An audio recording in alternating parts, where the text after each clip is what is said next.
Well, hello everybody, it's Richard here. It's Wednesday the 4th of August 2010 and I thought I'd just chat to you about one or two things that have been going on in my life in relation to YouTube and my hobbies. And the first thing I thought I'd start off with is this article that appeared on one of my channels, postings a little while ago.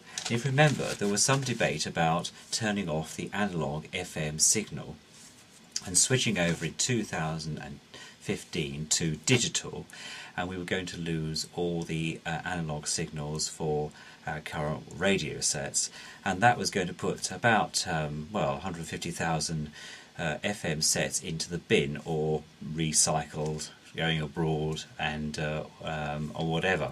However, there's been quite a bit of debate in the press since that article came out in April, on April the 8th, in the Telegraph, the Daily Telegraph, and this article has appeared since we've had the new coalition government, which is the Deputy Prime Minister is Nick Clegg and the Prime Minister is David Cameron, and to date they're doing a pretty good job. It's interesting that they're interested in looking at some of the laws that came in under the previous administration, i.e. the Labour government, and I just thought I'd read you this part of this article that appeared in the paper. End of FM radio tops list of laws to be dropped. Anyway, it says here, Tim Davie, the BBC's head of radio, said, "We welcome the government's commitment to radio digital future and the importance they have placed on the listener in any future switchover," which sounds to me like a bit of backpedaling going on there. And in fact, there's a website that Nick Clegg had called Your Freedom, Drop Law to Phase Out FM Broadcasting, and it says here, scrap the government's plans to phase out FM radio broadcasting by 2015. It's unnecessary and will be prohibitively expensive for radio listeners, it says here. Why the contribution is important. The plans to phase out FM radio by 2015 is an ill-thought-through law and idea. It means approximately 120 million radios sets being junked, plus another 50 million car radios discarded.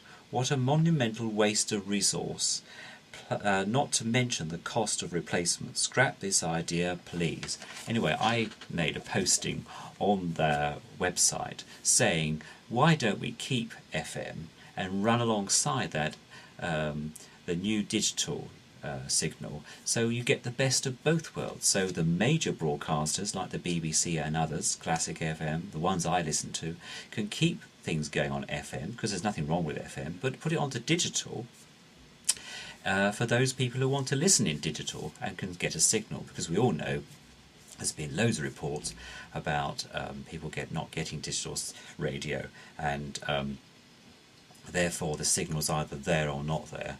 Anyway, we know all the rest of the debate about signals, and car radios of course are another area which has to be covered. But I thought I'd just mention that to you. So, just to follow up on a previous posting I made on my channel. Now, at the last broadcast I made, I was actually just about to start to read this book. And as some of you probably know, I'm a great fan of Al Bowley, and this is a really good read. This is the Al Bowley by Sid Colins and Tony Staveacre, and it's a really good read, and it's been forwarded by Denis Norden. Well, I have to say, you can see that I've actually finished reading it, and it was such a compelling read, it really was. But I was looking on the internet to see if I could possibly get a more up-to-date version, because this came out in about 1978, I think it was published, so I thought perhaps we'd get a more up-to-date version, and lo and behold, I've managed to find one, and it actually was produced in the United Kingdom, not far from where I live in Kent, and then was sent all the way to United States, obviously where I purchased it on Amazon, and it's come all the way back here again, and here it is. This is a really good read, and look at the thickness of this book. This is the Musical Life of Al Bowley by Ray Pallett, and this has got lots of new photographs in it that I've never seen before, a lot of new research into his personal life, which I have to say sometimes is a bit light in this book. This is great because it goes into great detail about where he was born, what his mother was, where his father came from, and all about that bit and of course about his tragic death in 1940 in Jarman Street, which still exists by the way, Jarman Street, and being buried in a mass grave, which I think is tragic. But this book is more detailed apparently into some of his finer details of his life, which look great. And what a lovely picture on the front! I think it's marvellous.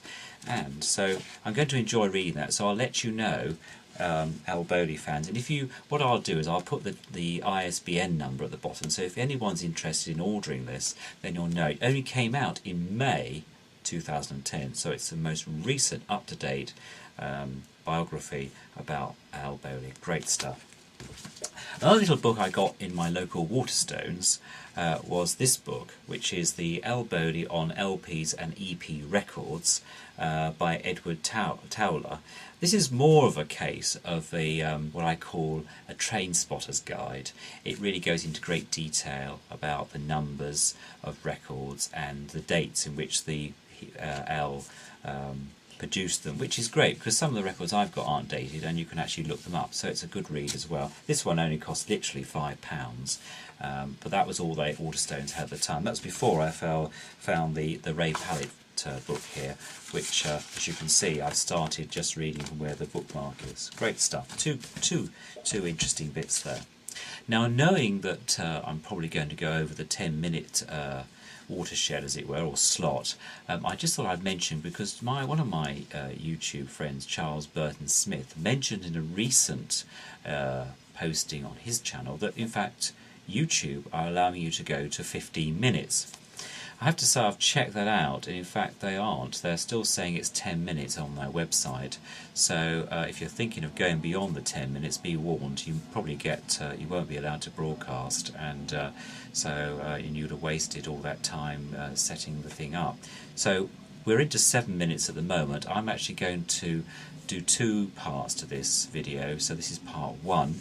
And so my stopwatch is running. Mr. Casio here is telling me what time it is, because often it's easy to run over the 10-minute slot.